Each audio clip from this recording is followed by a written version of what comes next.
Welcome to episode 4 of Underexposure, a podcast for creatives by creatives, hosted by Ian Harrington, Manny, and me, Kerry Helton.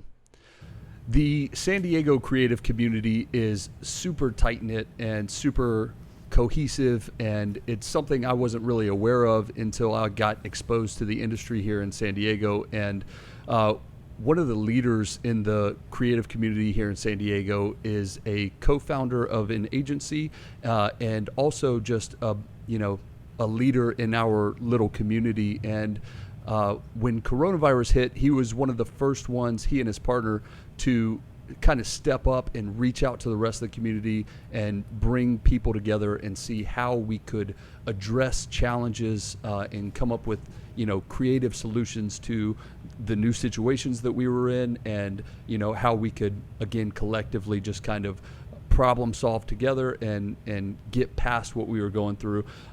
So our guest today is Rob Knauf, and we're super pumped to have him. Rob, thank you, man, for being here with us today. What's up, guys? No, super stoked to be here. Awesome, man. So, Rob, we wanted to, jump in first and talk a little bit about how you got into the creative field and, where that spark comes from, and then just talk a little bit about your journey, man. So, we can kind of dive right in, dude. What got you on the creative path? Yeah, I mean, I guess kind of like all of us, we probably had some sort of little creative aspect in our lives.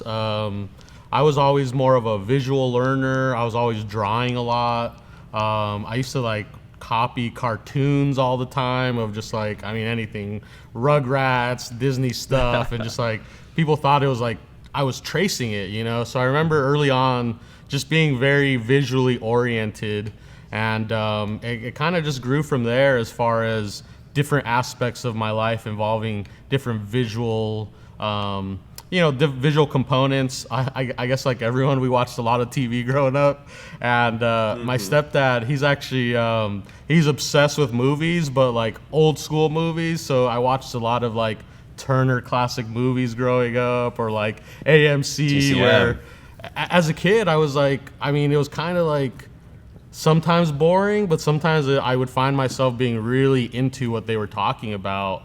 And I always found myself being how did they do that?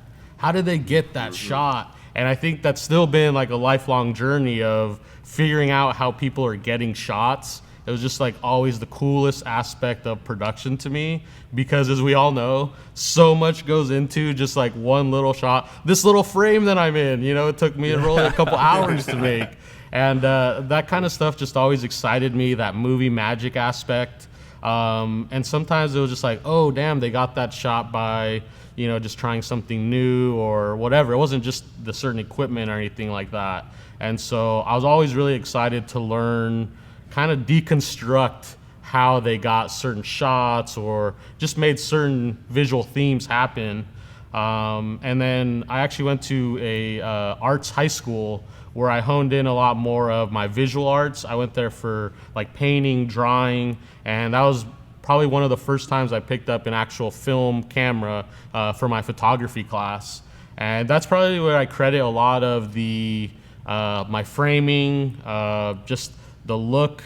And this was I was in high school in early 2000s, so this was still film, and developing it took hours. Being in the dark room took hours, and then it's not a good feeling when you have 24 shitty photos, And so I think that helped us really pay attention, or helped me really pay attention to the shot, the frame, and the settings, obviously. So that was definitely the start of it all. And then it actually took me getting to college, and I don't know, like everyone, I was 18 years old and I'm supposed to know what I want to do for the rest of my life. No, it just, that wasn't where I was.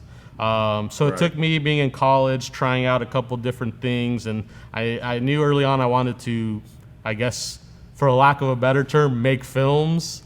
But as we all know, films have evolved to what they actually are now, to what we maybe watch regularly now.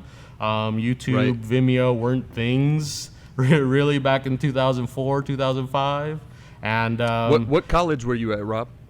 So I moved to San Diego in 2004. 2004, 2005 to go to San Diego State. And I went there. I was in the film department after I did whatever, your first year of requirements that you have to do. And then I went to the film department there. And I actually ended up transferring to Cal State San Marcos. And that's where I graduated from ultimately, where they were just a lot more focused on media creation. I felt like they were actually in it of what type of content and what type of video people were watching versus at San Diego State, I learned a lot of awesome stuff about theory and, certain practices that we obviously still use today, but it was a little too grandiose I'm not trying to do what Charlie Chaplin did in the 1920s. I'm trying to do, it's 2020, I'm trying to do something for these times. So 100 years later. It was just one of those things where I thought they were focusing more on things that were realistic that I could make, with a handful of people versus I need a class of 25 people to make this short film that is just going to go into like our student showcase. But that's cool how you got like the classical training, the classical like film Charlie Chaplin training, but then you also got this very contemporary look at how we can appropriate those fundamentals into like content for real life. Exactly. Scenario, it was it was exactly kind of like I was saying it was a great just pulling back the curtain of like all the stuff I was curious how they did, and then you're like, oh man, those are very complicated shots to get, these one takes before gimbals existed and all this kind of stuff that it definitely opened up my eyes, and I was very excited to learn it. But then I wanted to put it into practice, and the actual hands-on experience wasn't as, as practical, because if you're trying to do things the old way, there's someone that just needs to watch the script to make sure you're, getting the right lines. And as we all know, we all need to wear multiple hats when we're rolling with our small crews. Even our big crews are probably small compared to some of the films, So it was very exciting to learn that type of stuff, but also I'm a critical thinker, so when you're learning stuff, you're also trying to think of ways of maybe streamlining some processes or make it easier for however you are going to handle that production or whatever. And so I always kind of had ideas of like, why doesn't the producer script supervise, or kind of trying to combine a few roles. And I know that's like not the best thing sometimes because you want someone dedicated, but when you're trying to do something with 4 or 5 people, you do have to wear a lot of hats. And I was always kind of thinking like that of how can we maybe wear another extra hat just to get something done, because sometimes it's better to have something done than try to make it perfect and not have anything. Sure. That's or totally true. As I'm sure you probably learned early on, or if you're freelancing or doing it by yourself, you got to wear all those hats, man. Like you're in charge of, from A to Z, you got to do it all, so being able to split it up and, have a team and delegate some of that stuff is a real, I don't want to call it luxury, because it's something you have to work towards and build towards, so it's a great asset to have once you get a little further down the road. Yeah, it feels like a lot of the people that we talk with in, like, not just San Diego, but on our level of production have had that kind of like that come up too, where like, not to take the analogy of hats super far, but like you're literally just like stacking hats on hats on hats on hats. And then eventually you have like people around you where you're like, here, take this hat. And then you're like, all right, you take that hat, but maybe you should take 3 hats so I can not wear as many hats. And then all the hats are out of the closet and you're like, I don't have any hats to wear. Like, but it is cool because I think that really builds like the strength up of yourself, of knowing all that knowledge. And it's, it varies so much, like when you go to like LA or something where people are like, you have this role, like this is what you do, like you move chairs, and you're like, oh, that's it. Like, so it feels like it's more of a strength though. Like, have you progressed in, Rowlbertos and like removing those hats as well for yourself now? Yeah, I think, there's a reason that people are specialists at things. And, obviously I can probably do audio, but I would never consider myself an audio guy. I set up this nice little setup here, but, I think it's helped me, like you said, Ian, as far as like being able to talk with an audio guy, because I understand it. I've ran into issues, obviously, and able to work through them. But you can just kind of talk the talk with them a little bit, and you're talking their same language. They get that you get it, and overall, it just kind of. I like to still have my fingers in a little bit of everything, especially for our project. So having that kind of firsthand experience, doing it all, where I mean, we all probably did the one-man band thing where, we were setting up the camera, doing the interview, recording the audio. That's a 3-4 person job, but we all did it at once. And it was a great crash course in just kind of learning on how things work and how you want them set up, and to relay that to someone who that's their specialty. I think they appreciate that on some level. Yeah, I'm a huge proponent of not skipping steps, like when you're first getting started out, learning how to be proficient, not necessarily expert, but being able to operate, all of those different aspects, so that when the time does come to delegate those things, you can communicate intelligently with the person who's in charge of that now, whoever's wearing that hat. Or if there's a problem, you understand what the problem is and can maybe help with providing a solution, right? But if you've never worked any audio before and somebody's talking to you about channels or, something like that, and you're clueless, that benefits no one in the situation, right? So exactly. Yeah, huge proponent of like not skipping those steps. Right. It's almost like comparing the analogy of a captain of a boat or a ship, You have to know even how to do the most smallest details of like sealing some rupture on the bottom of the boat or something, like scratching all of the smallest little things that the boat has, so to say, just to keep it. Son. Yeah, Boom, you got to that keep it jib. afloat. So if you got to go up on the mast, you'll go up on the mast. You know what I mean? Let's only talk an analogy for the entire podcast. Hopefully nautical. Like you see, production's like an old car, right? Yeah. If you don't grease those bearings. But that's basically what it is. You got to be a master of your craft, and the more you dip your fingers and your hands and everything in the whole subject matter, you're going to be more experienced and seasoned to know about it, Right. To delegate what you're saying, Kerry. Right. So Rob, let's. I want to jump back onto the kind of timeline here. So after college, so we're talking about Rowlbertos. Rowlbertos is Rob and his partner's agency. But so walk us to how you got to that point.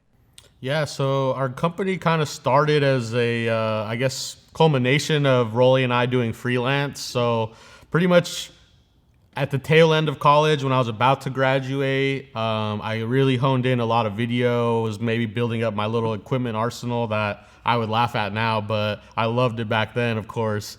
And you got contacted and people were asking me to make little short videos. They heard of this thing called YouTube that they're trying to maybe put something on. And I was realizing like people are willing to pay me for this craft.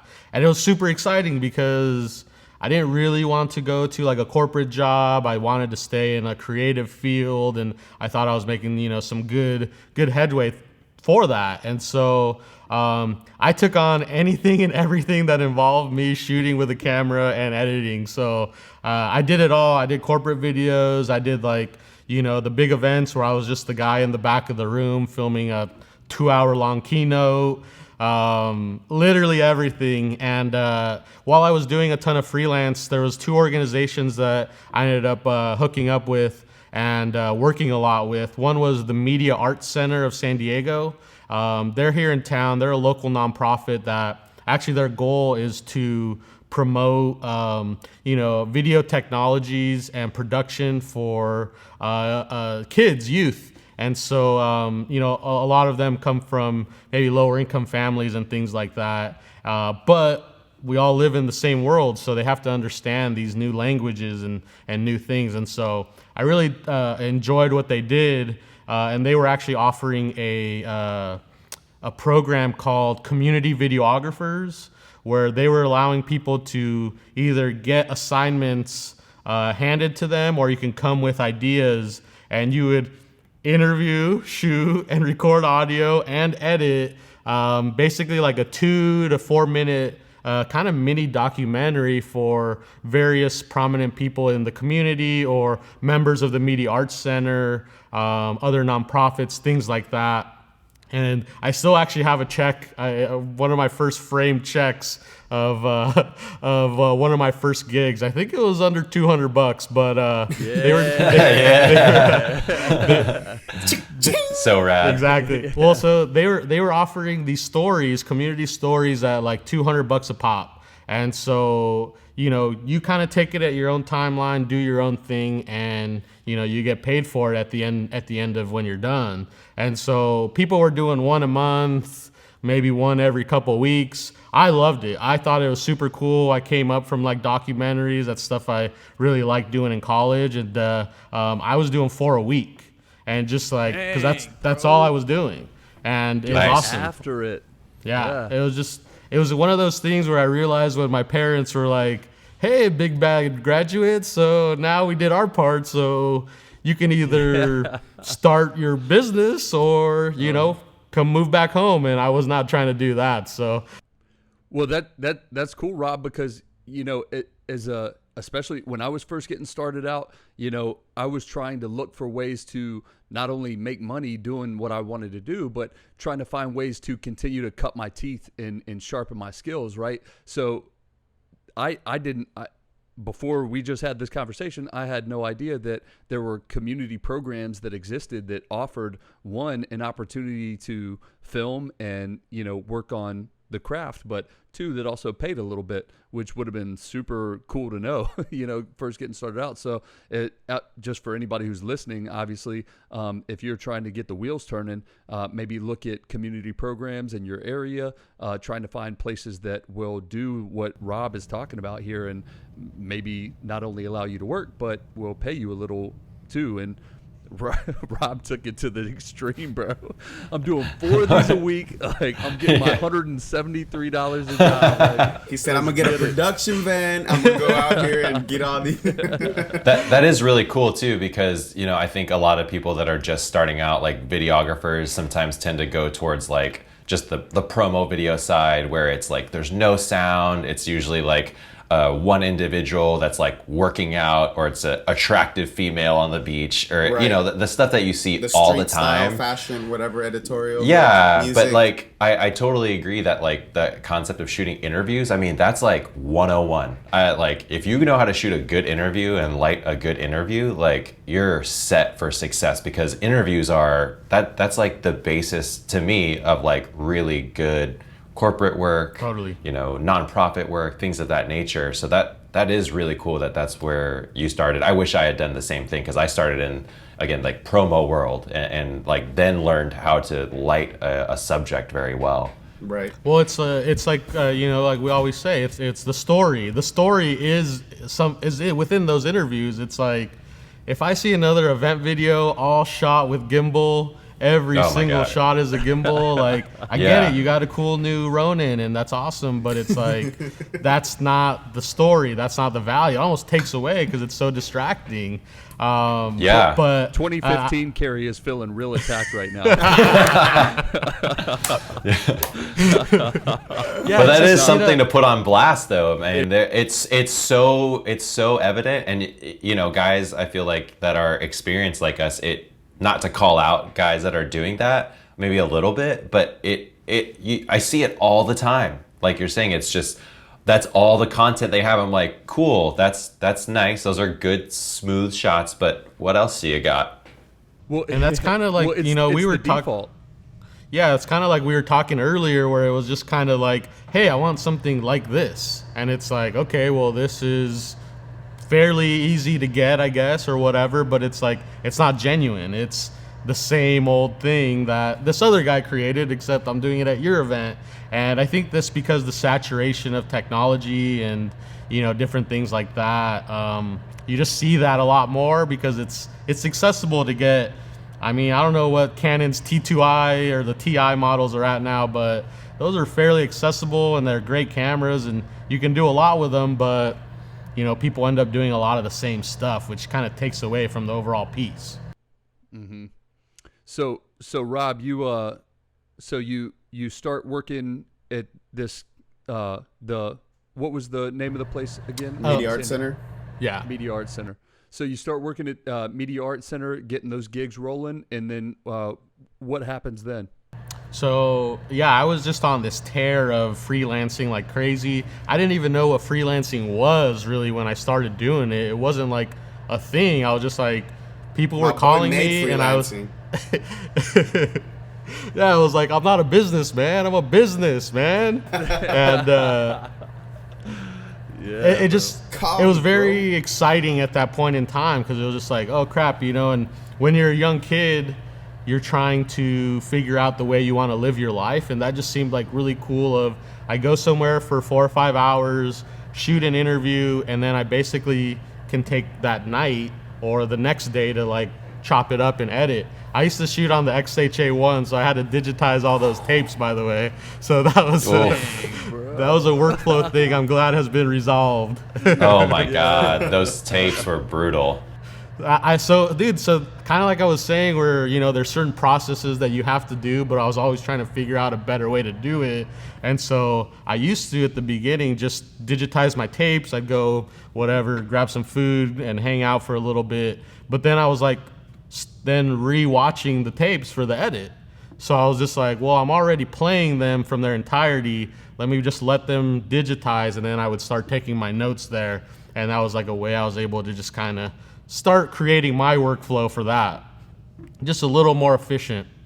And so I went on this tear of freelance, and with the Media Arts Center, I also found a company. It was in the very, very early stages. They were still building out their crews, but I found a company called We Tube You. I don't remember if it was on Craigslist, but I feel Craigslist wasn't as sketchy back then, so it might have been on Craigslist. And so many jobs through Craigslist, bro. So many jobs. And so I hit him up, and this lady was starting a company. She used to be her story was she used to be a real estate agent in Rancho Bernardo. And with the growth of YouTube and video in general for, self-promotion, online promotion, she was trying to do her own videos. And quickly, like I'm sure a lot of people, she realized this is way harder than it looks. And so that was kind of the seed of the company there's a ton of kind of older businesses that have been in business for so long, and they just kind of need to evolve a little bit to this new time. And that was our goal with it, is to make them just, nice, concise, professional quality commercials. And again, I loved it. I thought it was awesome. Started working there for about a year, and then I just kind of really started moving up the ladder within the company. It was super small, so there wasn't that many rings. But I went from just being a camera guy and then to pretty much leading the crews. The shoots got a little bit repetitive for me. It was kind of very similar to talking heads, B-roll of their office, B-roll of the restaurant, whatever. It was a lot of CPAs and, professionals like that. So a lot of papers being passed around the desk basically for B-roll. And lots of handshakes, which we still do today. There's things like that you don't get away from. It just you have to have. And those things become muscle memory shots too. Where it's like, oh, I know exactly what B-roll shot we need here. Exactly done like that. You don't have to experiment and play with different shots. You know exactly what to get. Exactly. And so since the shoots were getting maybe a little less exciting for me, I kind of took to becoming the production manager. And again, now I was pretty much in charge of about 3 crews. Each crew had about 4 or 5 people in it. So that was a big learning curve for me of just everyone's a different personality. I have my own personality, and it's funny when you meet someone that isn't as like gung-ho about it, but they're maybe good at their job. And so I really learned how to just communicate with different types of production people. And then also on the other side of the coin, I was really interested about the business side. The CEO of the company, her name is Lane Elliott. She is what I would consider probably like my first mentor, and I learned everything business from her. And that's where I think I really kind of got that I don't know, that little itch or something where I was really stoked on making this a real business. I think at different points in my career, the creativity side sometimes had to just be put on the passenger seat for a little bit so I can move the car forward business-wise to get to these bigger projects. And I mean, we still do that today. You know, when the coronavirus hit, I wasn't thinking of what cool creative project can we do. It was a lot more strategic business moves that we had to be involved with. And that's I think a big factor that's differentiated us from maybe some other people that started around the same time and were the artistes to get their vision across. And I totally get that, of course. But it's two things. If you want to run a creative video company, well, you got to be creative with video, but you're running a company, and we don't forget that. And sometimes that just has to be in the forefront. Maintain those effective business practices at all times, for sure. Yeah, I feel like that's a stage too, when of like the growth level of a creative, where they're able to, like you said, that you were able to step back and analyze the situation. I mean, working with of running crews probably gave you like so much experience. You're right, like people are so different, but if you can look at things with a broad scope, see where people are placed, I mean that just, because you're kind of like training yourself to be a director at that point too. You know, like I know your skill set, where you're going to be applied, and then also gaining that business knowledge, man. I mean that's so vital to maintain your survival, because you can be so creative, and I feel like we've talked about this in other podcasts of being, you know, you can be exceptionally creative, but if nobody wants to hire you, well, you know, you're kind of out of luck. And what do you do to not get to that point? Well, you put the creative in the passenger seat, like you said. I think that's a really powerful statement that a lot of people coming up should realize early on. It's like, you are creative, but like be ready to train yourself for the business aspects of it, or else you'll fall back. Definitely. I mean, I think those are huge aspects of, you know, people get blinded of, I'm going to be a video person, or, I mean, I've talked at a couple like high schools or even like junior highs, and the number of kids that want to be a quote unquote vlogger is insane. It's literally the entire class, because they have, you know, intimate relationships with their YouTube channel, their favorite YouTube channel and all that, yet they don't see behind the curtain of the amount of work that this guy's sitting there chopping up the interview, making it fun, making it exciting to watch. And or maybe has a crew of 3 or 4 guys, you know, on his back helping him out. You know, that's the other thing too. Exactly. It's crazy. I mean, it is insane the amount of kids that want to be YouTubers. And I mean, I've got a 14-year-old cousin who, I mean, even 2-3 years ago, that's all he wanted to talk about was YouTubers he was following and what he wanted to do, cooking shows, like gaming show, you know, like all these things that he wanted to do, man. So yeah, we're definitely in that new era, bro, of like, you know, people being aware of digital, you know, media and wanting to be a part of it. Yeah, and also like monetizing it. I feel like Manny and I have like, I've like swore, I remember when Instagram came out and I was like, I'm never going to use Instagram. And that is not true at all now. And now TikTok has come out. I'm like, I'm never going to use TikTok. I guarantee next week I'm going to be all over there dancing and shit. Be like, No. The only thing... Y'all want some video services? I do. I am against dancing on TikTok. Like, we can be super creative on TikTok without necessarily dancing. We're going to dance on TikTok together, bro. Make some sales, baby. Dude, I'm a huge fan, and I was that way too. Snapchat, same way. It was like, you know, I'm not gonna do it. But then, you know, it was funny. I follow Gary Vee or whatever, great dude, right?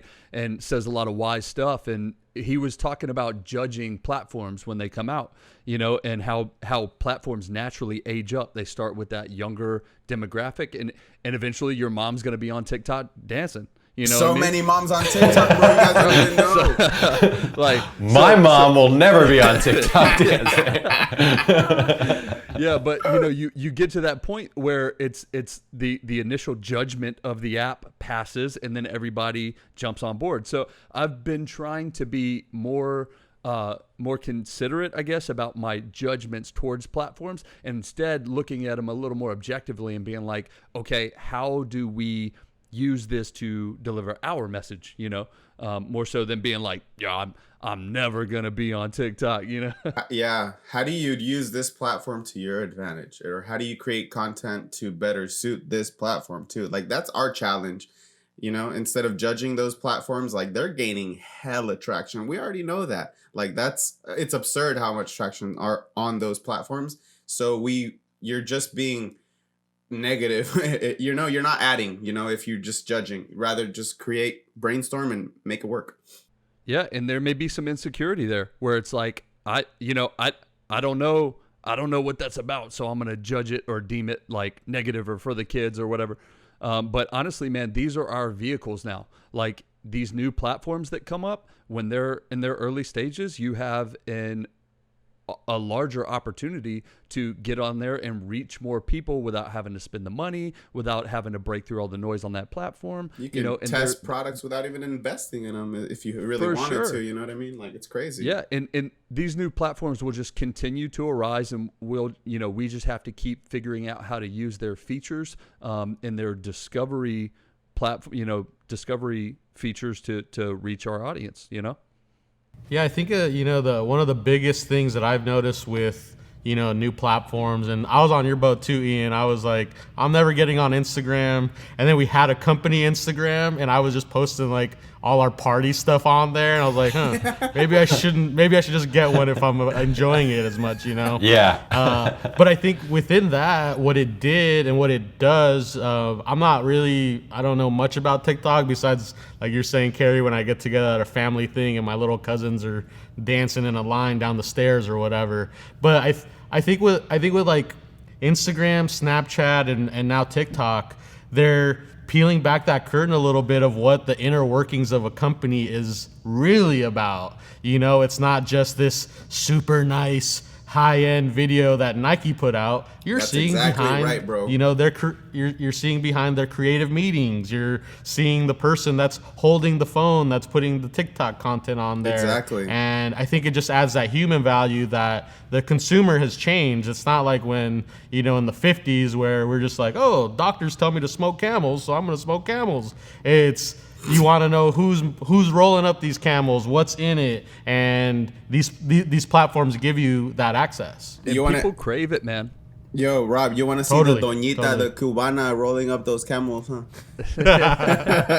She like, look, mijo, like this with my hands, we gotta. But that's definitely like seeing like where it comes from, the authenticity of like, it's not just a whole, I don't know, it's not just a brand, it's actually people. It's actually someone I can connect to. It's someone I can relate with, so that's what people want to. Yeah, people want that connection, man. So it's about creating that emotional, that emotional reaction or that emotional connection with an audience. And the way to do that is by introducing people into the equation, people that they can, like you were saying, Manny, connect with, and relate to.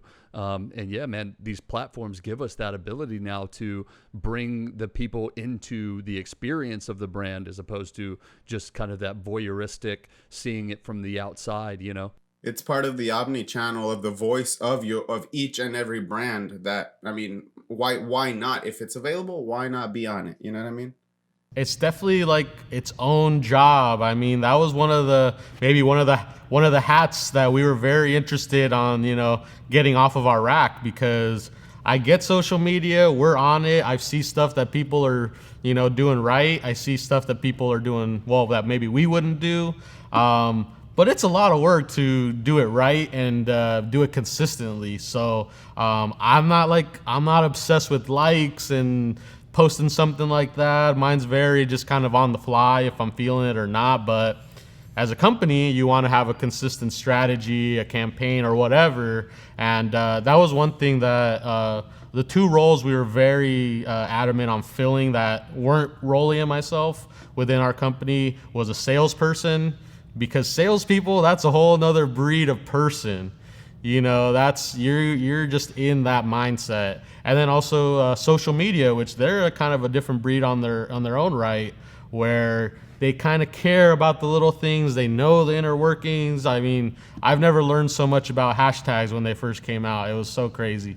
But they work, you know, and so there's value to those things. It's just like, I don't want to spend my time reading blogs about that. I'd rather figure out cool ways to grow the business. So, those are definitely two roles that are very important, but kind of out of my element that we were interested in filling early on, but they're just crucial for the time that we're in right now. Right. So Rob, before you were thinking about hiring people for social media or for sales or anything like that, where did Rowlbertos start, and how did you and Rolly kind of come together on that? Yeah, so I guess right around the same time I started working with We Tube You was the name of the company with my business mentor.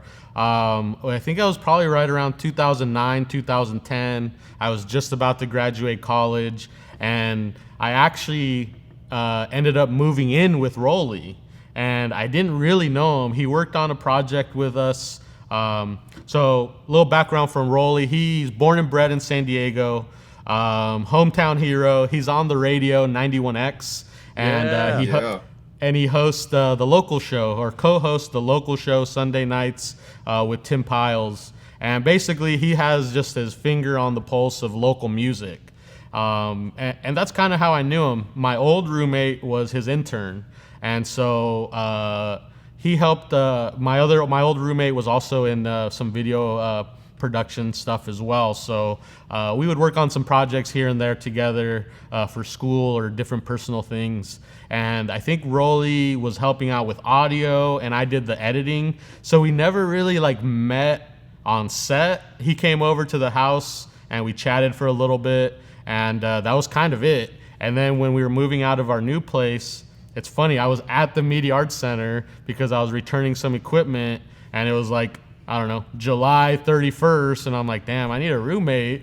And basically, I heard that Rolly was moving out of his spot in OB, and I just hit him up and was like, hey, I heard you're looking for a roommate. So am I. What do you think?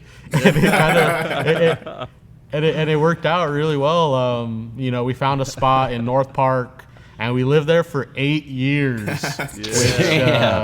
It's a long time to live with anyone, whether you like them or not. And that's a bromance right there. Yeah, totally. I mean, dude, now with paperwork with the company, it's like, man, this is our most serious relationship here.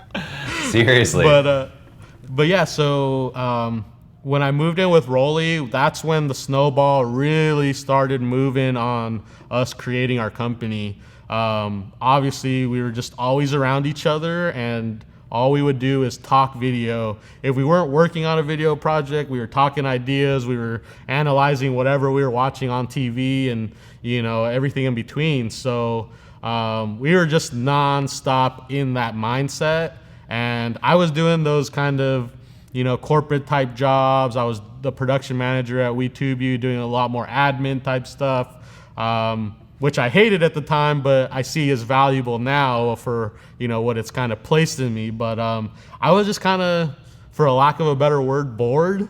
And he was shooting awesome bands. He was going to the Casbah and shooting awesome video, and they were having artists come into the actual studio. I'd never been in a radio station before. It's not as exciting as you think, but it is cool.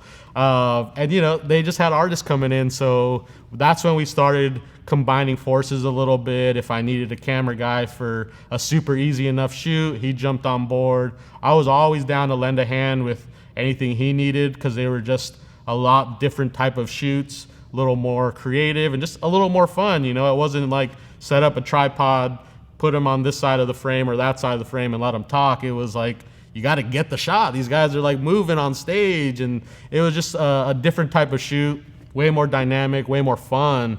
And that was the birth of it, where we just started doing that together, putting these things out, and then people started hitting us up for stuff. So we figured, let's kind of try to make this legit, cut the middleman, and then just kind of bring it all in-house. And not we were making tons of money or anything, but it was kind of cool to be paid from your company.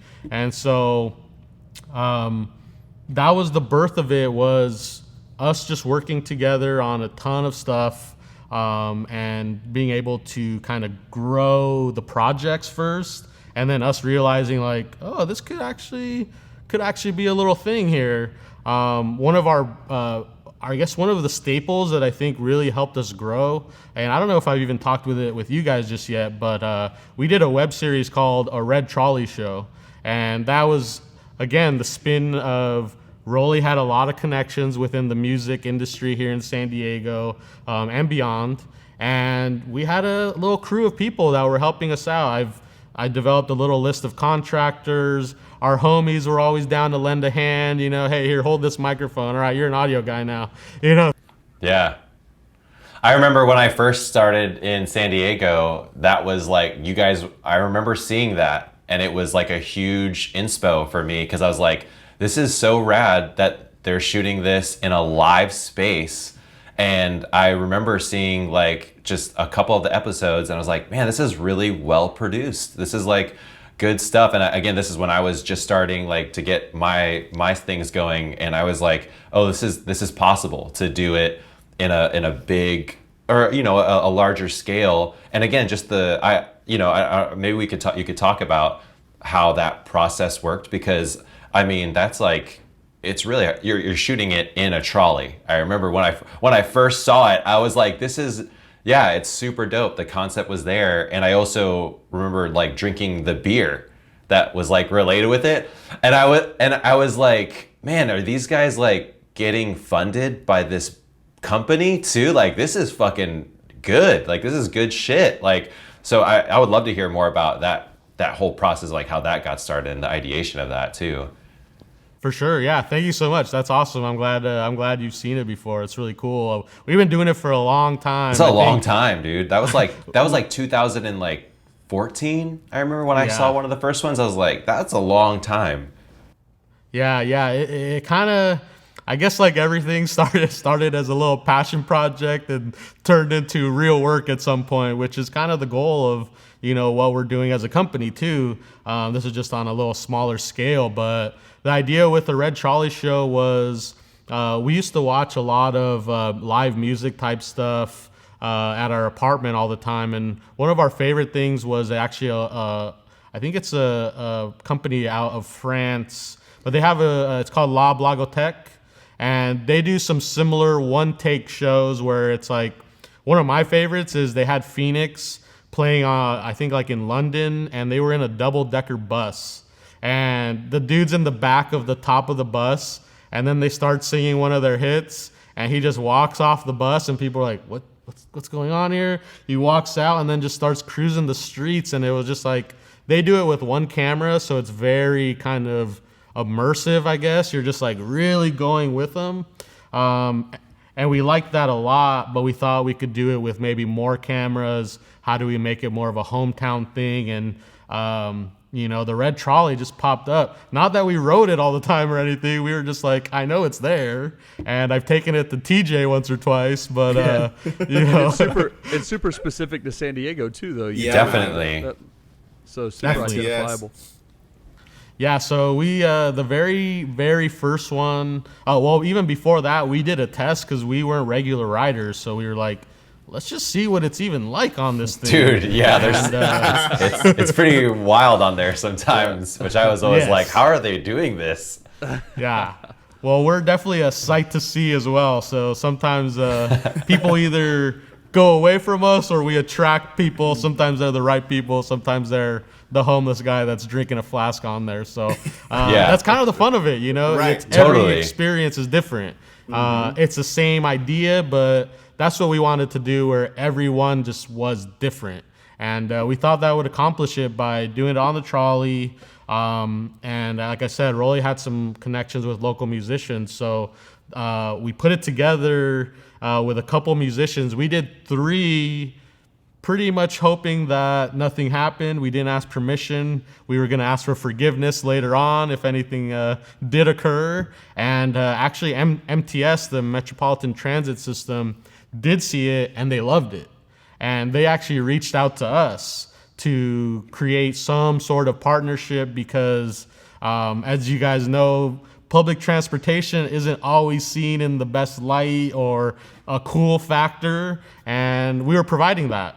We were providing that visual and that kind of storyline for them, which they just didn't really have. And so they were on board, no pun intended, since literally episode 4. And we signed a yearly contract with them. We're on hold right now for various reasons, but since I want to say 2011, 2012 maybe, we've been signing a yearly contract where we're okay to do this by them. If we have high profile people, they'll provide us with security.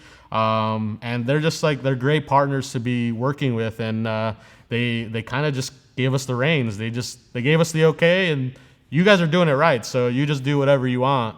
And it's been a really cool partnership, because those first 3 episodes we were buying the tickets, and our company wasn't necessarily making money yet, and so we're like, damn, we're spending money to make this stuff. It's like, oh, the lead singer, man, they get it expensive. well, then the lead singer brings his girlfriend, the drummer got his girlfriend, and it's like, oh shit, we're like buying a lot of tickets here. Yeah, I think that's another great like lesson just for people. I mean, anybody, like in the sense of that you guys just went and did it. You know, you just went and did it. You had this feeling that it was something that was like gonna work, and it did work. And in actuality, the company that you guys were, gonna be a partnership loved it before you even asked. And I think that's a big thing with just the creative space too, is you got to take those risks. And it certainly paid off. Safely, I mean, definitely. Yeah, doing it safely, but Don't get arrested. Yeah, don't get arrested. Take risks, but take smart risks. Yeah. Yes, Yeah. calculated. Yeah, it's I think that's like something that I always tell younger people or people just starting out is like, dude, you're not gonna make the best thing you've ever made right off the bat. So let's just get that one off the list already. Just go ahead and shoot something. Like we were talking before, was use your phone. If that's the best camera that you have, shoot something with it, edit something with it, because you're gonna learn something from that anyway. And you're gonna learn, hey, I'm not gonna edit with this, or I'm not gonna do that, what have you. And I think that's just a big factor, because I'm guilty of this too. Sometimes you overthink, especially at the level that we're at now. You want it to be perfect. You want it to look a certain way, and I get that, and I'm guilty as well. It's just, I'd rather, like I said earlier, I'd rather have something done and be okay with it and maybe learn from it than overthink this thing that never gets done. It's reps, man. It's reps. You gotta, we've talked about this before on previous episodes too. Giving yourself permission to suck at something and then getting the reps in, man. You just got to knock those first 3 or 4 out, 5, whatever it takes, and then now you've developed this high value skill set. So yeah, getting those reps in, bro. Practice makes yeah, we're big proponents of even being okay to fail. I think we've all learned some big lessons by some failures that we've had, and they probably seem like the end of the world at that point in time, but look at us now. We grew from that shell. We cocooned out of that, and you're a totally different person. And so I like that. I like to fail, and so not that I don't try to, but when it happens, I don't see it as a fully negative thing, because I think it's ultimately just going to be a lesson for us. And so that's the kind of mindset that we keep within our company and, our company culture and things like that, which is, I think, been a big factor of why we're at where we're at. We have to be okay with failure, bro. Otherwise, there's like no real growth. Like, like if you're not okay to fail, like then first of all, you might not even be trying, Yeah. So and it's also how you point. saw Learn. those like that company you're working for too. It's like all they did was the same thing over and over, and that's where you get stuck too. And again, something I've been guilty of. You get comfortable, you get complacent, because you're pushing out a great product, but if it's literally the same thing over and over, no matter how great it is, you yourself should be getting bored of that. And if you're not, then that's cool too. But you may not change. you might be stuck. You might be a little stuck. And And along those same lines, there was in that company We Tube You, she did bring like a legit LA based team to come and kind of train us for, I think it was about 2 weeks, where every day we were just like, I'd never like set up a 1K. Now I have one right here behind me, but I never set up Fresnel lights. It was just kind of like whatever we had. And so it was very hands-on experience to do all those things. Nice. Oh yeah. So after the red trolley shoots and that kind of gets rolling, Rob, when did you guys get to the point where you were like, okay, we need to bring on more people or grow, like we have to take this thing to the next level? What did that look like? Let's see. Well, while Rolly and I were living together, our spot was basically like the hangout spot. So our friends were always over, and they just kind of had to get, gulfed up in this twister of ideas and video chat. And, a lot of our friends are creative in their own right, and some of them were doing video as well. So we kind of did have a mini little kind of creative team within our friends already. And I think everyone saw the vision of what this could be like, and what this could ultimately be as a company. As far as the trolley show, like all of our friends were down to help. So we actually came up with the name Rowlbertos Productions to throw something on the end of trolley show to be like, all right, we're a legit company, not just the guys that do a red trolley show.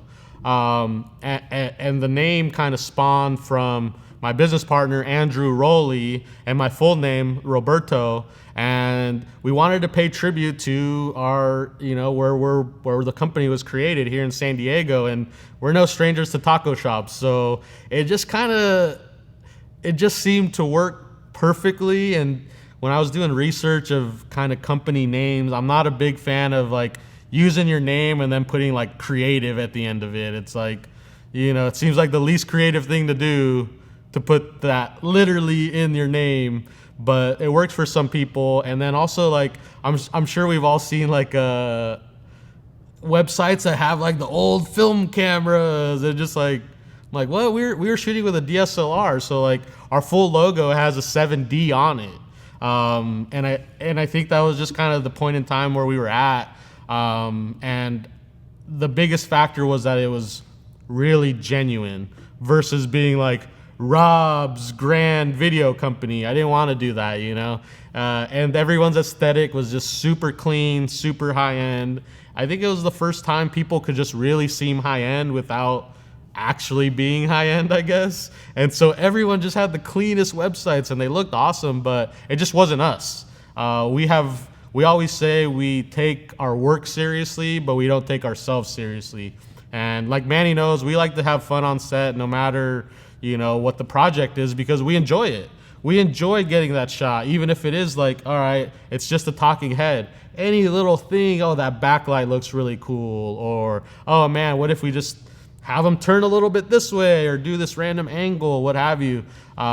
We just enjoy the entire process, and we have fun doing that. So we wanted to have fun with it, be genuine, and I mean, it's a word we made up, Rowlberto, and so we love it. It's a conversation starter, and I think honestly, when we came up with it, we weren't even trying to name a company. We were just drinking some beers down at Livewire, and it was just like, oh, it'd be cool. It's like, we could be Rowlberto because my name is that, and talk of that. And it was just like a big drunk combo. Oh my God. And obviously shout out Rowlbertos, ROL, which is like the gangster taco shop like here in San Diego. Or one of Yeah. them, Albertos, Robertos. Oh yeah. There's so many. Any Berto. Any Bertos.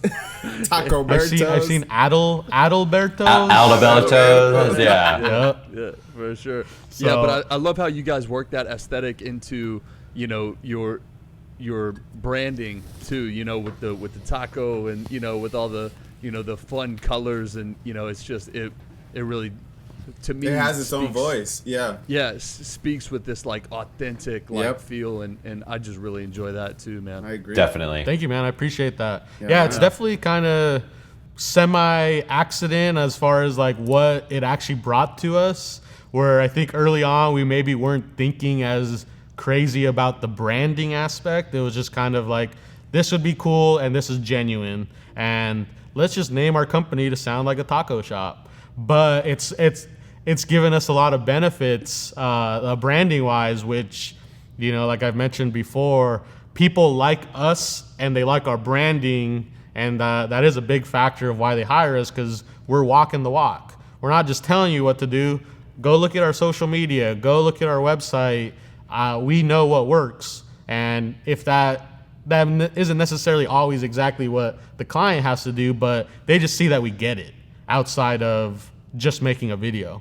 Well, I think that is really important, like for just people, again, in the creative space, this individuality, because there's a lot of like carbon copies out there of just like the same thing, the same style. And That's if what he was you saying. can be, if you can be unique and like show people that you're different, one, I think it's great because you're right. You're just out there. There's no facade of who you are. You see what you get.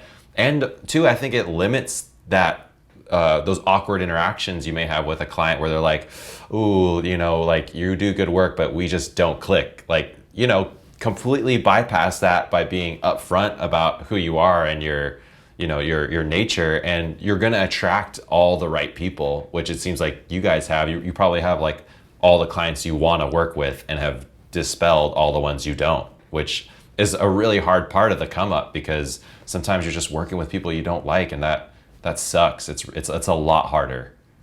So yeah, being, you know, having that kind of authentic like personality with your brand, you know, super important. But Rob, so who was the first person that came on board outside of you and Rolly, like officially with Rowlbertos?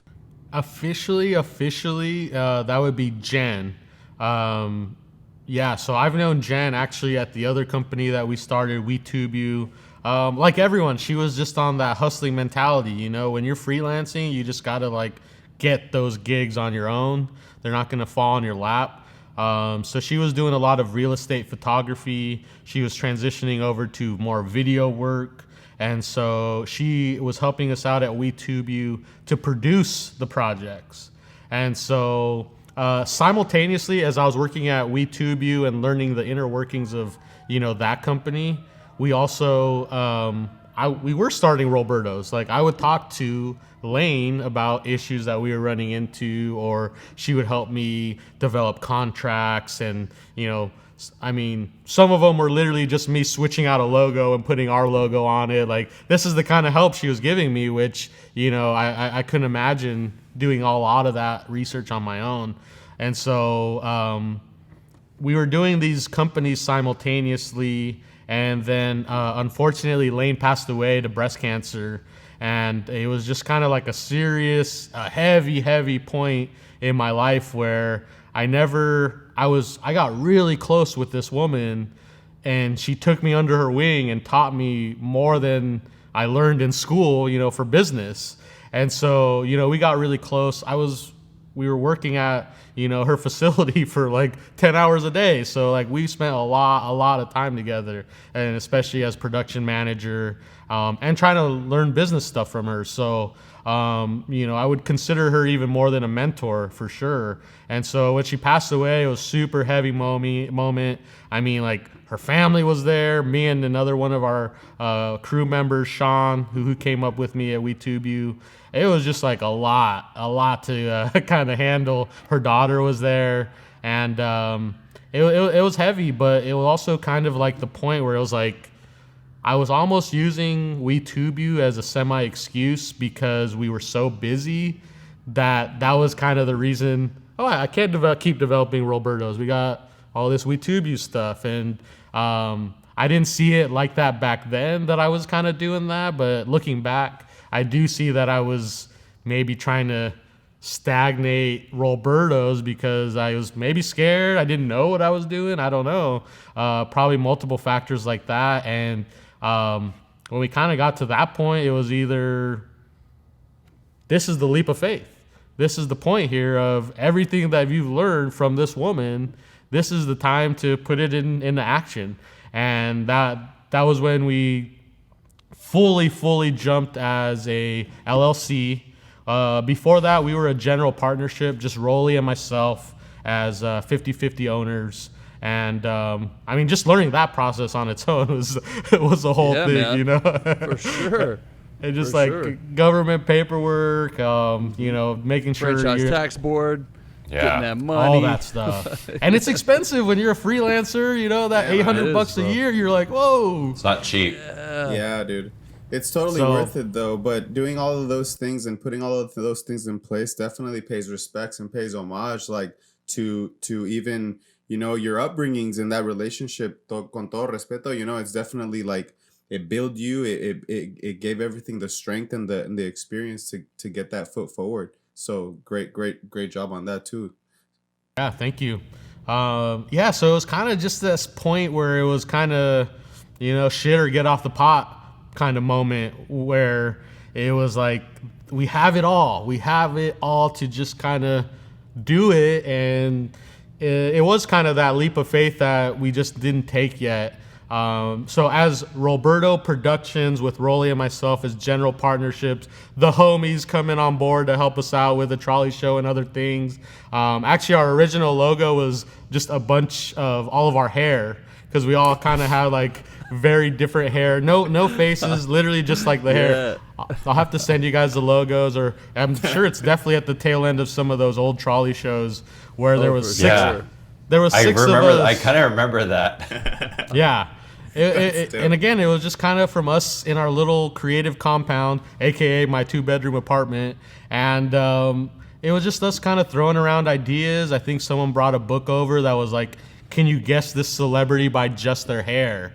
And we like always had fun looking at this book of just like random rock stars. Some were obvious like Elvis, others were really vague. And so it was like kind of cool fun when you could really tell who it was. And that was kind of the idea for that logo. And that was Rowlberto Productions. The homies, me and Rolly, I don't want to say not super official, but because we were legit. We were definitely like a little crew and all that, and we did take on some gigs for some concerts, but it wasn't like the real deal company that we have now. And that step kind of came with, let's become an LLC. Another hat that I took off my rack was, I'm just not a numbers person. I think a lot of creative people maybe fall into that. I just needed like an accountant, CPA, and actually one of the first things that we did as an LLC was I did take out a loan with a local nonprofit called Acción. And they provide low interest rate loans for small businesses. And it helps if you're, you know, a minority, a woman, a veteran, different things like that. And I never thought I would take out a loan. That just sounds crazy to even like say as a 20-something, you know. But they pretty much gave us that starting foundation to be like, let's get that camera we actually want. Let's get the certain equipment that we need. And then also just different things, paying, you know, business stuff, taxes and things like that. And that's when all that kind of happened within the same 6 months maybe of us taking out the loan. We became a legit LLC, and that's when we shifted the name to be Rowlbertos Media, because just in case another one of these little pivots happens, we can still maybe include, you know, maybe a lot more photography, maybe some graphic design, maybe some audio stuff, whatever. We're just Rowlbertos Media as opposed to, you know, being too specific with video production. Also, people thought when we were Rowlberto Productions, we were the company that threw the event or threw the party. We were like filming, and they thought So we you were guys do the event caterings? company. Yeah, exactly. And it doesn't help when you have a taco, and then they're asking you where's the taco line. Hey, so how much for a party of 100? Make a good carne asada, bro. The adobada. Right. And so, so the loan, becoming an LLC, were the biggest factors in us. I know you becoming legit, I guess. And back to your question, Kerry, the first person that we thought of that we needed, no question, Jen. I knew we needed someone because she's way more organized. I think I've told you guys before, I have one of those messy desks but I know where that one Post-it is. It's below that other contract, and it's underneath that notebook. I know where it is, but it's very, but it's very hard to get to. And so Jen is a lot more actually organized. She understands production from pre-production to post. She also does photography and editing. And so it just seemed like the well-rounded person that we needed. And she's technically employee number one.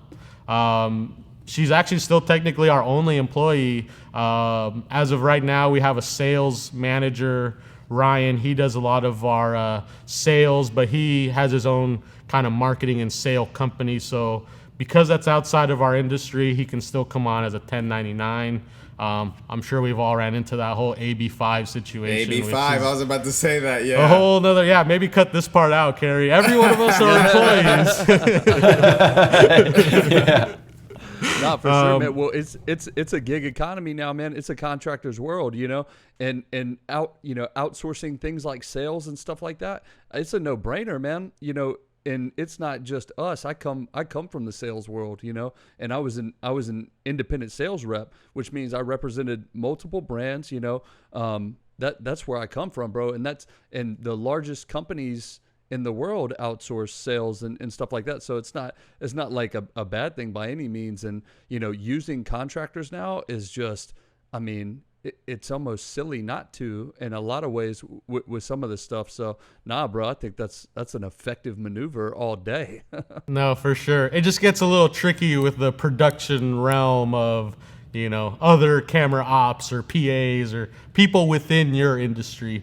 But no, yeah, I agree. And that was literally the second thing we wanted to do as like an official company was like, I'm like, dude, I don't want to sell. Like, I talk about video to every single person I meet, but I'm not really selling them on, working with us necessarily. Like, I love talking about, everything we were talking about here, but that salesperson that's the personality. That's a trait that, I don't know if you're inherently born with it or maybe it's a learned skill, but they're on a different mindset. And we just weren't really there. And that was a big thing that I think was lacking with us because the phone would ring, but it was like video is such a crazy umbrella term that people, when they say video, I bet a different thing is popping in all of our heads right now. And then that's even crazier for, just the average public or a business owner. Doesn't even, right. And so Rob, how has your role changed? And where are you at now within Rowlbertos and what do you dig about it? Is it where you want to be? Is it a stepping, kind of a stepping stone to where you want to be eventually, or what's going on with that? Yeah, my role has evolved a lot. I feel definitely more into obviously like managerial stuff, producing and directing on set. Whereas if you asked me in 2010 when I graduated what I wanted to be a cinematographer. I wanted to be behind the camera. Like I mentioned, in high school, I love the framing. That's still my favorite part to do. That's my creative outlet is to create the frame. But as we've growing as a company, I know that doesn't really mean me holding the camera to create the vision, to create that image, I can be another piece of that. And just inherently from having to grow a company, I do a lot more admin.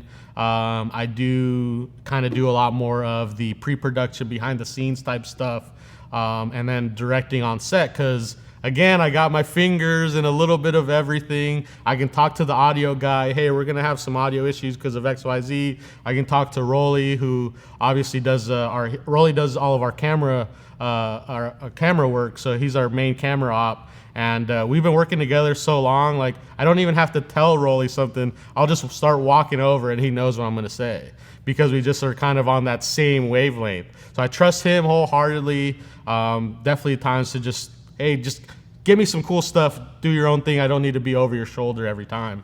And so my role, I never thought I would be a quote unquote director, but I like talking to people. And then going back to that, figuring out how shots are made, you are orchestrating that. I think, Kerry, you said earlier, or someone said earlier, of like, you're the coach. And it kind of, I do compare that to like, a football coach or something where it's like, here's the play, here's the game plan. And it's only going to work if you guys need to walk here at a certain time and then keep walking. Don't stop and turn around. Especially, sometimes you have to work with non-talent, and you just have to be you almost have to over communicate. And it's just that's something that I learned a lot, is being able to make stuff happen as the orchestrator, I guess, where, cool, we still got the vision in that little frame. I'm just not holding the camera anymore. And I'm perfectly okay with that. I think that's a huge, ego things that people get hooked on too, is the guy with the camera, the cameraman, he's the guy who's doing all the work. It's no, bro, when you reveal what's behind, the curtain, it's all these moving parts. And if you can't get past that ego stage of saying, well, I'm not holding the camera, but I am for sure a part of this, maybe even a bigger part of what people think I am. Yep. I think that's how you excel. And it sounds like that's what you're doing too. And I think too often it's thought of oh, I took a step back. It's no, man, I actually took a step forward. I'm relieving myself of ego, and I'm putting trust in other people that I believe in, because I don't even have to look over my homie's shoulder. I know he's got the shot, right? And I think that's such a unique thing to find in other creatives, and especially people who are in the come up. They should just realize of being dude, if you don't hold the camera, it doesn't mean you're not doing work. Your value on set is still highly important, Totally. I'm picturing there's this one photo. I'll have to send it to you guys after this, but there's a photo of, there's the talent, and then there's Rolly on the gimbal, me behind him looking at the monitor, a PA with his hand on my back making sure me and Rolly don't fall, our audio guy with his boom pole stretched out over 4 people to get that, and then he has a PA wrangling cable. And I just love that, because it's kind of exactly what you're saying, of all the audience sees is this nice smooth shot of this guy walking, talking, and there's 5 people in making that happen. And again, that just goes into I love that. I love that that's what it takes, and being able to make that happen is one of my favorite things. Like Ian was talking about, that getting past the ego of having to have your hands on the camera, or even to the ability to trust another person, right, to do the job, and still be able to learning to let go. Right, direct the vision. That's definitely something that has to be cultivated and learned. Yeah, dude. It's tough. Yeah, it is tough, especially as a true creative, who, you want a shooter by nature, like a natural shooter. You want to be hands on, right? Yeah, and it's what you've always done. But being able to detach a little bit and create some separation there, have trust in the creatives, the professionals that you're working with. Again, we talked about that on a previous episode, where you have to be able to develop that and cultivate it. I mean, we're in a collaborative medium. I think we've probably all worked on a shoot solo, one-man band, and then with a crew, and the difference is exponential of being able to have people there that you trust, that'll give you that, great audio quality. Yes, know it. Yes, talk to the audio guy. But there's a lot of times when I'm whatever you think is best, man. I mean, totally. That's the point of why you're here. Yeah, it's you tell me. You tell me what's good. Ian says that a lot, yeah. I'm I trust you. You're the guy. If you think it's good, let's do it. If not, then let me know. Yep. If you don't feel sure about it, let me know, bro. Yeah. So what's next, Rob? What's on the horizon for you? Yeah, for you and Rowlbertos, man. What are you looking at? So I guess with us, we're always kind of trying to. Our industry is just always evolving. It's pretty crazy of just where we are now versus 2 years ago, even. So what we did internally is really kind of nail down what do we want to do, because our phone rings for sure, and there was a point in time when if you called us, we tried to make something work with you, and there's a lot of difficulties that come with that, budget, idea, scheduling, timing. It's hard to make everything fit. And we would try to do that. And we realized that wasn't effective because even the projects that we did get weren't the type of projects that we wanted. So I think another kind of one of the evolutionary steps that we're trying to take as a company is really nail down what we want to do, which is leaning more towards short form commercial work. We don't really want to do your vlog. Do we have a vlog? Yes, because we see value in that. But we're not trying to set up your vlog. Plus, it'll be overkill because we're gonna have to charge you like $5-6K to bring the type of crew I want for your vlog. And if you just want a simple vlog, that's obviously not gonna work. So our goal is to really strategically go after the types of people that are thinking big like we are. And we're not trying to have those conversations as much or the conversations that we know aren't gonna work because those take time. It takes time for Ryan to put numbers together. It takes time for me and Rolly and Jen to put an idea together. And we used to present everything, up front. And then we were like, what if they just take our idea and give it to, Kerry for $1,000? There goes our idea. Which I've had happen, bro. I've got heavy design background too, and I have sat in a Starbucks with a young lady who had a product line, we'll say, and I sketched out the perfect logo for her on the spot and was like, this is what you need to do. These are the next steps. Hit me up. We'll get it going. Bro, 6 months later, I'm at an event. That company is a sponsor for the event, and up on a movie screen, behind this event is the logo I drew in that Starbucks. Never heard from that person again. And it was a crushing feeling, but it was a major lesson for me. Right then, I decided, that I would never again turn over my intellectual property to a prospective client without something in place first that was going to protect it. Like that was the moment right then. It's very interesting because it's funny that our most valuable thing is our creativity, yet people don't want to pay for that. And it's like, are you just paying me to hold the camera? No, you're paying me because I'm providing the idea and carrying it through execution.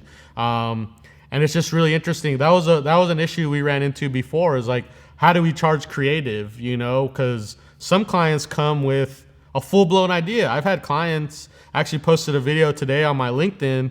Some of our friends, we helped them with their video. They came with a script. They came with like some shots in their head, and like we just kind of had to fill in the gaps, help them with the logistics of finding the right location. And then some clients don't have anything. They're just like, I don't know, we want to do a branding video. And it's like, okay, but what? What's in it? Well, what's going on in the video? And so it's like we started implementing a lot more questions. We have a lot more meetings or now Zoom calls before we even talk numbers or even ideas. We literally have 2 Zoom meetings, one with just Ryan. He feels them out. And if they're at that $1,000, no idea, they don't move on. He just kind of nips it in the bud then and there, and they don't move on into our next processes. The next process is meet me and Rolly, see if I'm flipping the script. I want to know if you guys are good enough to work with us. I know Definitely. I can make your video. Yeah. I know I can make your content. I know we can give you some quality and effective stuff that you need, but are you good enough to work with us? And I think even being able to say that out loud is huge. Definitely. It adds value too, to bring that to the table. I think people immediately respect that. And I was like just this morning on a call with our copywriter, and like she was like, well, what are we going to do in this meeting? I was like, the first thing we're not going to do is give them any creative information. We're here to gather from them. We're harvesting now so that when we do come with a proposal, we're like, here's what we're regurgitating back at you. Now you decide if you want to work with us, because like you're saying, I don't think people do it necessarily, you would hope, out of to create harm, but they just don't get that it's like to create something out of thin air by our ideas, that's the value, right there. It's like, takes time. yeah, and it takes like And our brain mind. power, bro. Yeah, like my mind, So our minds drenching, like- don't think like that. So like you want to take that ability from me and monetize it. Well, show me the money. You know, Gotta like pay to play. yeah, Jerry Maguire your ass right now. Like show me the money, or you know, I'm sorry, this you know we can't move forward. Right. Fortunate thing with our industry is, you know, that was a big learning curve I had to learn as well. And I think it maybe hinders a lot of newcomers and freelancers is they're scared to talk about the money. I know you guys talked about this on your one of the shows recently, where it's like, you're doing a business transaction here, but you want to be like the cool young creative guy with a video camera, and you get almost scared. And I've been burned one too many times from that, and it was just kind of, I guess, learning the hard way, and then just being like, dude, ask them the budget in the first meeting. You know, now that we've evolved a different process, it's a little later on, but it's like, I want to know what your budget is, because if you don't tell me a number, I'm going to give you a realistic number that's going to surprise you.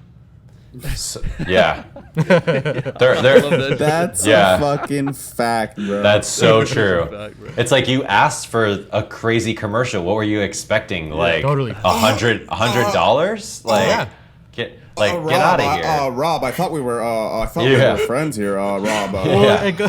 it goes back into, again, like, our industry is such an umbrella term. It's very saturated because, like you guys said, everyone's got a cousin with a DSLR, and it's Yeah. like, I'm Right. sure Up, your bro. cousin with a DSLR and a gimbal can shoot your event. But if you have big goals and you want to make a commercial, or you want to, you know, do something bigger, that's where maybe we would come in. And I think that goes into what we're saying of, are the clients actually thinking like this? And if they're not the right client for us.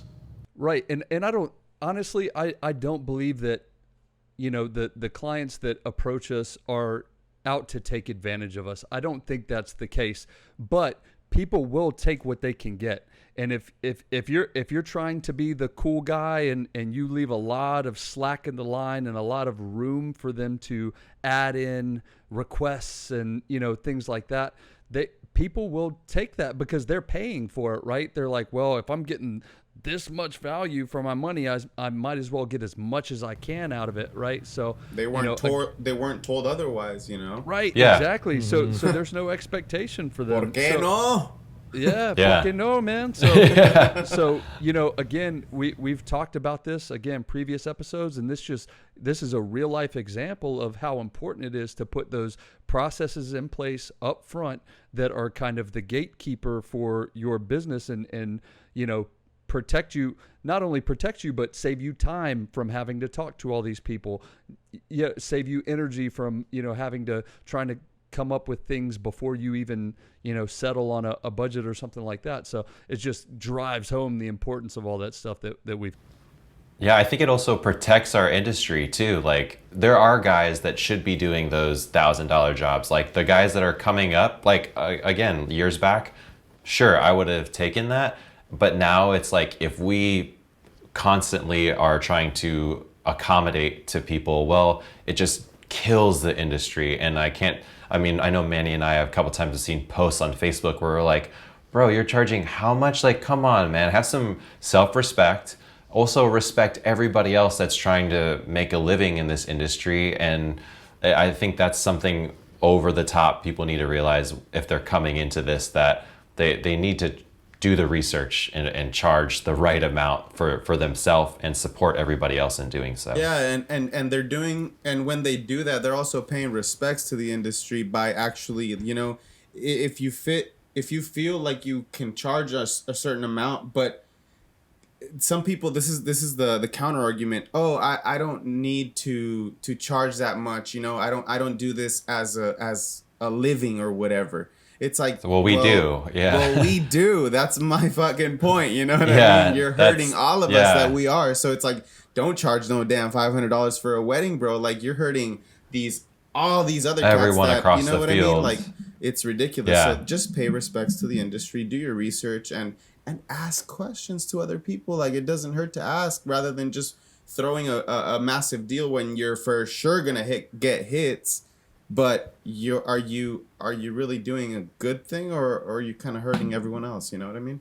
I guess one thing that we learned, and it sucks that you have to learn it the hard way, is when you let other people tell you the price, they're telling you what you're worth, which isn't the way it should work. And so you should know how it works. And it's tough, especially early on, because even when I was doing those media art videos, right, you're kind of like balancing out, well, I mean, I'm able to do what I want in the morning, and then in the afternoon I'm shooting an interview, and then at night I'm editing late night till 2 a.m. and I basically earn $200 in, let's say, 8 hours. And it seems cool and it seems good for that person at that point in time. And so as you grow, I think you just have to kind of keep that in mind, where I know people that grow and maybe get bigger projects, but their prices stay the same. And maybe that's one of the things to kind of keep in mind. But for me, it's just, I don't want other people to dictate what I'm worth. I want to control that. And if that's too much for someone to handle, well, then you're not valuing my time the way I am. And so I think that's just kind of one of those lessons that you're only going to learn through experience. We've all done those probably $200 videos that hopefully we never do again. But we've also done as many as I could get my hands on. but we've also done those free videos for the homies that we were passionate about. That was like, damn, that was like a $5,000 thing we just put together. So it's kind of one of those things where it's like, because we have the tools, we have the talent, and we want to bring it, may elevate it. But just pricing wise, I think people see what you paid for it. So if the price is your biggest concern, then I can probably point you to the direction of someone that can get it towards that price, but you're going to get a video that looks like it was $200. Yeah, I think being like really direct is like the method of how like most interaction should be when you're talking about price. Like we're saying before, like when people start kind of beating around the bush and things like that, to me, that's already a red flag. I'm like, you don't value this interaction even. Like you're asking for something. I'm here to help provide that for you. And if you can't initially start showing the mutual respect, then I'm just like, yeah, I'm sorry, this isn't going to work out. I can point you in the direction of another person, which I think we've talked about on the podcast before, is just another pro move. It's like, there's a guy, like I know those guys for sure. I'm going to help you out just by helping them out. And then, you still formed that relationship. And it's not like just, all right, see you never kind of deal. Exactly. And I think a lot of people, again, in our industry, they just see the video, the final video. It's not that hard. It was short. It was 20 seconds. Why is it that hard? Gosh. It's like, dude, it's harder when it's only 20 seconds. Yeah, definitely. And so I think people just see the end product. I mean, we may have all seen that meme where it's like the top of the iceberg and it's just like the music video. And then literally everything that goes into making that music video. Under the water. That clients just, and I think we've said it before, where the clients just don't know what they don't know. And so us providing that little bit of value of that perspective, I think is very helpful. And if it doesn't work out, we always pass them off to a contractor on our list that at least we stay in good graces with them. So when they are ready for that $20,000 commercial, they're going to hopefully, chat with us because we help them solve a problem still. Right. So, Rob, I know the Rowlbertos team is like pretty tight, and you guys have just a really kind of dope culture within the group as well. And I just wanted to talk a little bit about that. Some of the core values over at Rowlbertos, and this kind of little culture that you've been able to create in the agency. Yeah, so kind of like I mentioned before, where there's points during our business where I put the company and business at the forefront, and maybe let's let the creative projects either come, or I'll let Jen and Rolly kind of take the lead on making those happen. And I don't know, there's just so much info out there right now on how to like build a good company and build a good team that that was another thing that I dove into for a little while of building that company culture. And I saw a lot of value in doing that because I was having people come into our office to help me build this brand that has a taco in it, and it was like, that's really cool and very humbling that, that is the case, because I didn't think this would be a thing, when I started freelancing in 2010. And so I want to do it right internally from the start.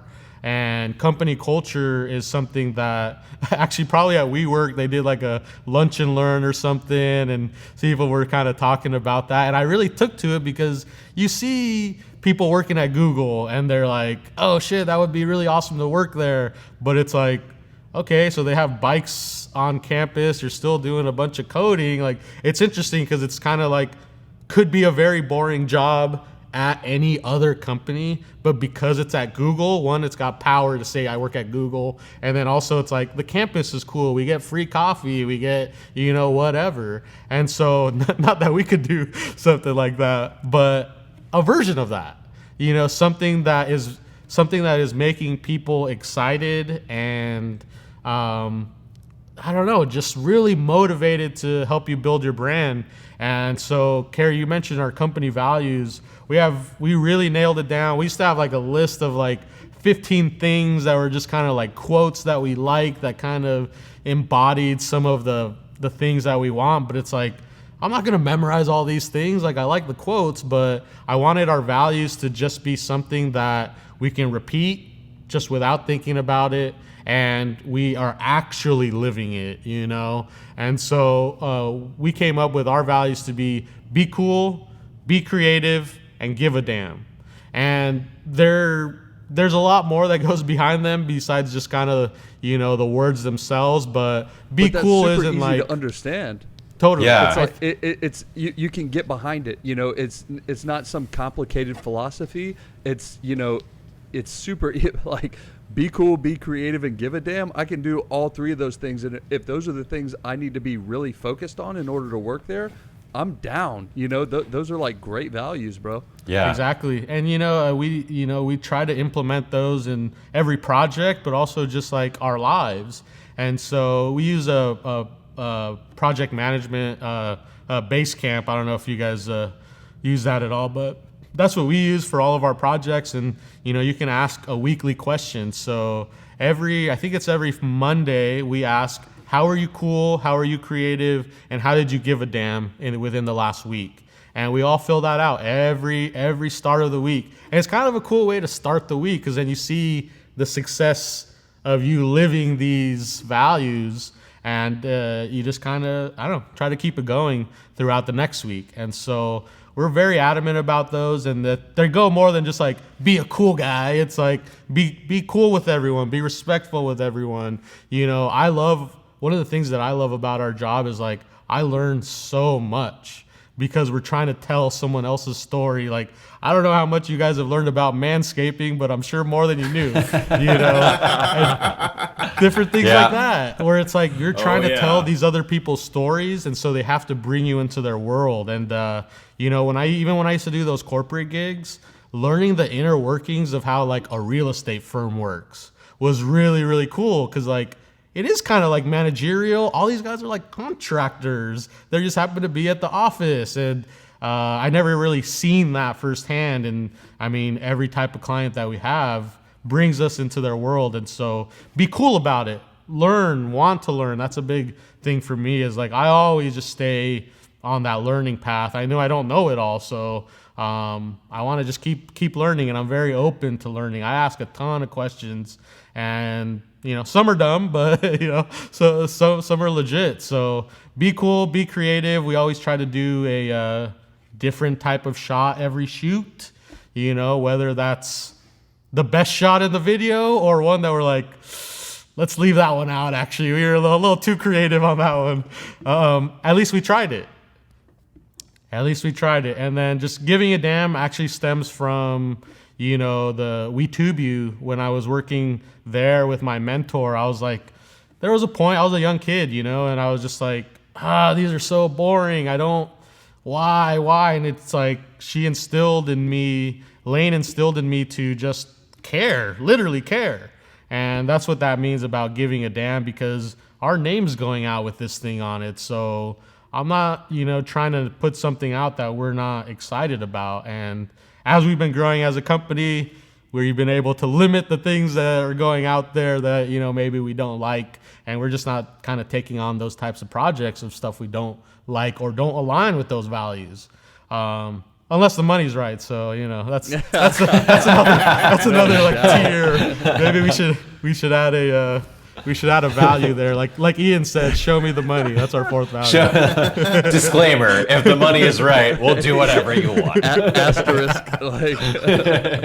I love those values though, man. Those are so cool. And like, I think that's something with also production world. And like when people see, things going on in like LA or like these large things, like sometimes it feels like you're just this small little person in this great big ocean of people doing big things in production. But when you hear things like that, it really makes you feel like this can be a homegrown effort in the sense of like, be a good person, like do the work, care about the work. I really respect that. I think that's really cool to have those things as a mantra. Oh, I was just going to say, dude, like the culture exists whether you're proactive about, cultivating it or not. So, as you continue to grow, a culture will form, and you can either let it like be what it is organically, or you can actually instill values, to foster the kind of culture that you want. So I think being proactive about it and instilling those values, and taking control of it, is the right thing, man. And you can make it be what you want it to be.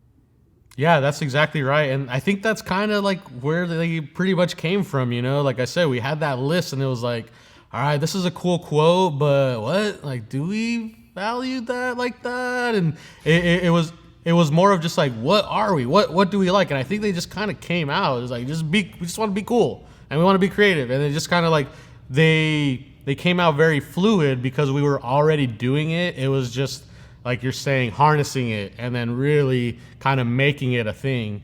And I went to a workshop about cultivating, company culture. That's something people don't do. And it's also within our industry is the teams a lot of times are a bunch of random people coming together. And it's very tough to formulate a company culture because it's me hiring out a bunch of contractors. So I'm very fortunate to have, the time and the money to be able to supplement people to be like, hey, you work for us now. To be able to pay someone is crazy, and to be able to survive on your own company is crazy. We're all doing it, and it's really humbling. And so we never really forget that, and having that team does make it easier to formulate that culture because we're working on, it's like a workflow. We're doing our editing workflow, but this is our company workflow. And you don't work here unless you are cool, creative, and give a damn, no matter how small the projects are. Right. Yeah, man. And I think, even contractors, man, when they get exposed to your culture, then they can be like, oh, damn, like I want to work with those guys again if I can. Or same with clients, they vibe with that culture and they're like, damn, like I love working with Rowlbertos.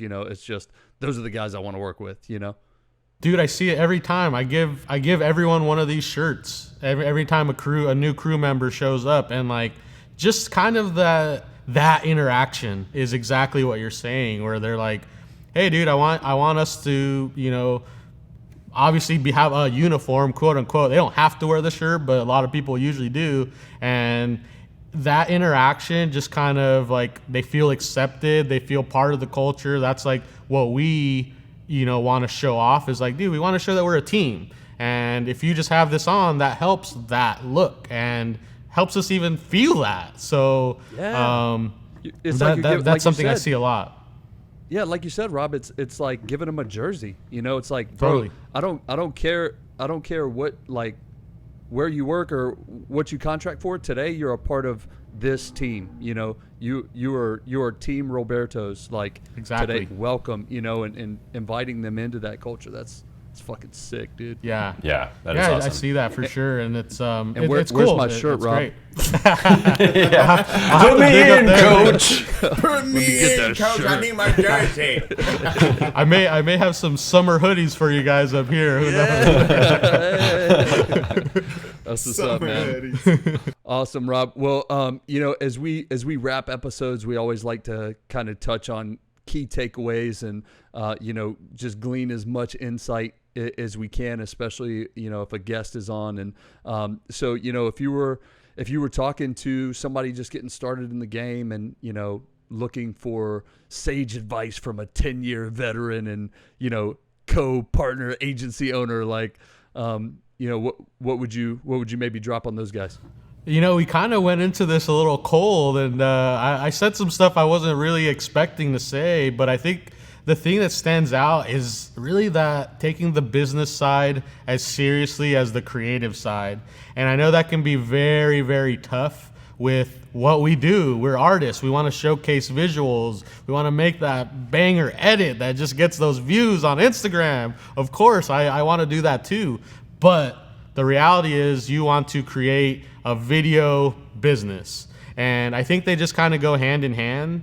And I think the value that we've seen as a company has been because I took those portions seriously. I took growing a business as seriously as I did as doing a creative idea or taking a creative route. And so that's what I would tell someone as far as like, if you're really seriously thinking about doing freelance or starting your own video business, I think you have to look at both ends of that spectrum because you're not going to do it by just one. You're not going to make an awesome video company by just knowing everything business. You're not going to make an awesome video company by just knowing everything video. It's the combination of both. If you're lucky enough to maybe put someone in that position to handle the business side of things, I think that's great. Not everyone starts off like that, so you kind of have to learn it all. The same way, dude, I watched YouTube videos on how to key a green screen when I was young. I watched YouTube videos of business people. I actually did I took 2 classes at City College because I didn't have any business training. I graduated from Cal State San Marcos with a communications major and a film minor. And they didn't talk anything business. They didn't talk anything marketing. It was a lot more just based on creating. And so I took it upon myself to take business classes. And, in those 2 classes, it was basically writing a business plan. And that was where I just wrote our business plan in those 2 classes. People were making up fake companies that maybe they wanted to start. The MVPs, right? Those, the mission, the vision, all of those good things. Everything. I mean, dude, and like where do you see yourself in 5 years, 10 years? Yeah, and I had all those actual numbers. I had all those actual experiences. So like even like my first draft, I remember my teacher like, "Oh shit, you're ready to go, huh?" And I was like, "Yes, I'm running this business without a business plan." And This thing exists already. Said, "Shit, put me on, coach. I need my shit. I need the game plan. Where it at?" Exactly. That's kind of where I was able to create that in those classes, and it was cool because it was real experience, real. I mean, I was using our real financials, all sorts of stuff. But one thing I did actually think of that I wrote down. There's this book, and it's called Creativity in Business, and it used to be actually a textbook for a Stanford class. Old. This is an old book. This is like, I want to say 80s, but it might even be older. And the whole idea of the textbook was that running a business is creative because you could do it your own way. You can do your own strategies, right? We all kind of like, it's this culture right now where everyone's trying to copy someone else. Well, I see Peter McKinnon's putting out all these vlogs. Let me put out some vlogs where it's like, he already did it. You're just copying that. You can do it your own way. And same with business. There is things you have to do, but you can have fun with it. Yeah, I need a logo, but instead of me making the same logo with a film camera that no one uses, we're going to do this. Put a taco in there or just any sort of processes, anything business related, your workflow within business. there is creative aspects within that, and I think they're valuable on growing your business the way you want to grow it versus just being like, oh crap, I have to do this thing, let me just get it out of the way. You can do it creatively. And even though the textbook is old, there's just a lot of valuable info for that kind of mindset, which we didn't talk about. I bet I could do a whole podcast just on what kind of mindset you need. Dude. Sure, I'm bro. sure we can talk forever I about love that that. kind of stuff. And we'll have you back on for that. okay. Like we'll do another one for sure. Oh yeah. Yeah, it's just, I think it's the mindset thing I think is a big factor too. So that goes in along of I'm taking the business side as seriously as the creative side because I don't want to just be two guys with a camera, Right. And I think a lot of people get it twisted, Rob. You hear growing up, if you do what you love, you'll never work a day in your life or whatever. And, net, I think that is facts for sure. Like over the course of the long haul, I think you definitely have more great days, doing what you love. But there is 100% a work part of it too, where it's not always super fun. You're not always doing the one thing you love to do. It's kind of a labor of love, but there is a part of it where it becomes work, and But it's fun because that, it's this random thing you made, versus bro. like doing it for someone else. It's still, I find that little silver lining because it's like, holy shit, like I'm putting literally a light camera taco on top of this like legal document. Like that alone, like that always makes you smile. 100%, man. And that's what it's about, because at the end of the day, net, like we're doing what we love, and dude, I wouldn't want to do anything else, like straight up. But there are going to be those inflection points, where it's about the business or it's about this other thing, and you've got to focus on that for a little bit and cultivate it, and then implement it into the daily routine, and then it's back to just doing gangster shit you love to do, right? Yeah, it's all part of it. I mean, I'm sure we've all had jobs that we hated before, and I mean, going to a job that you hate every minute of versus like doing something you don't like to help build something that you creative is just right. It's just like, I mean, exact opposites. For sure.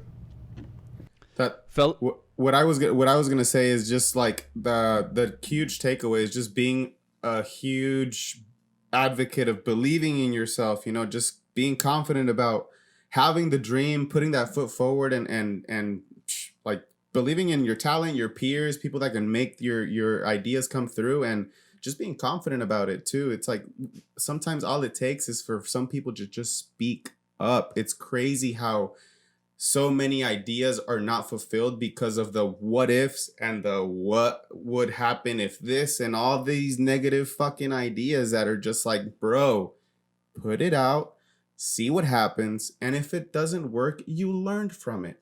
Done.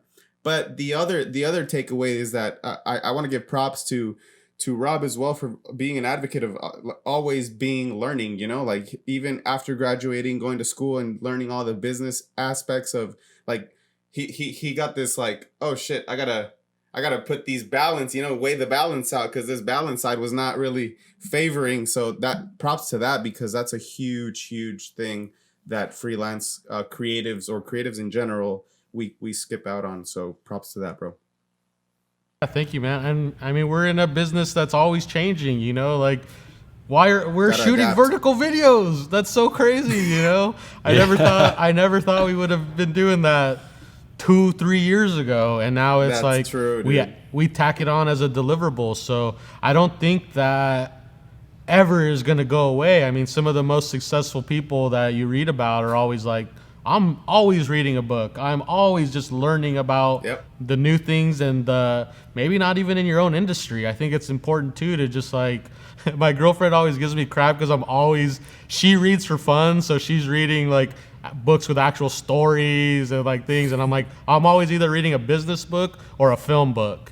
And that is fun to me. But I do think it's important too to just like, I don't know, research stuff that interests you that has nothing to do with production, that has nothing to do with maybe something that you're already kind of versed in, because those things that just stay in the back of your head come back somehow, and it helps you solve another problem that you never thought are even connected.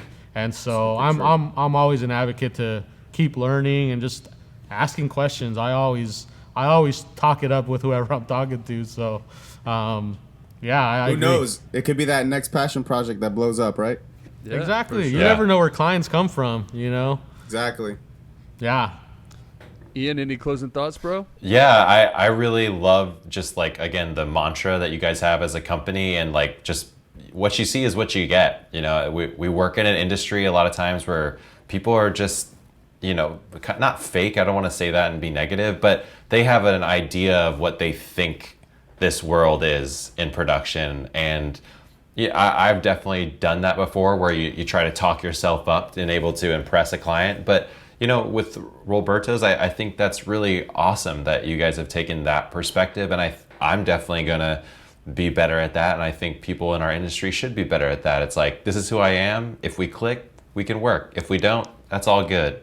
And I love that about what we're talking about today, and it's something that I hope people that are just starting can take away too. It's like, be true to yourself. We're all in this as creatives, but you probably have a perspective that's extremely unique, and like, live that up, because that's what separates you from everybody else. Totally. Well, I just want to say thanks from, everybody here, Rob, for coming on the show, man. It was awesome talking to you, and, we love having you in the community, and thanks again for stepping up in the uncertain times and being a leader, and, bringing us all closer together. It means a ton, and man, thank you so much. Thanks, for coming Rob. on and being on the episode. Thank you guys. I had a blast, man. That was a lot of fun. I could talk another 2 hours. What do you guys Hey, up to? bro. My Texas trip is telling you. canceled. I'm telling you, you're coming back, bro. We want to get Rolly on. We want to get Definitely.